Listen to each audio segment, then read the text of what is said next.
வணக்கம் நெருப்பு தமிழர். எவ்வளோ பெரிய நிலப்பரப்பில் விவசாயம் நடக்குது அதை தான் நம்ம சொல்லிகிட்டு இருக்கோம். 4000 கிலோமீட்டர் தூர அளவிற்கு விவசாயத்தை செய்கிறாங்க அமெரிக்கா. 4000 கிலோமீட்டர் தூரம் வரையில் இது நம்ம கண்ட செய்தி. இதை கூகுளில் போய் எடுக்கிற செய்தியெலாம் இல்லை. இவ்வளவு தூரத்திற்கு விவசாயம் என்பது இந்த தேசிய நெடுஞ்சாலை முழுவதும் விவசாய சாலையாக தான் இருக்குது.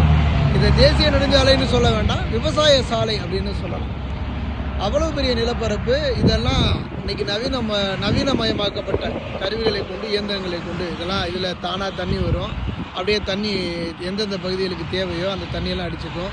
அதுக்கப்புறம் இருக்கக்கூடிய சக்கரங்கள்லாம் அதுவாக நகர்ந்து எந்தெந்த பக்கம் வேணுமோ அந்தந்த பக்கம் நகர்ந்து தண்ணி அடிக்கும். இதுதான் நம்ம கடந்த ஆண்டு இதெல்லாம் நம்ம பதிவு பண்ணியிருக்கிறோம். இப்போ இந்த ஆண்டும் இதை பதிவு செய்வோம் அப்படிங்கிறது தான். விவசாயத்தை நேசிக்கும் அமெரிக்கா.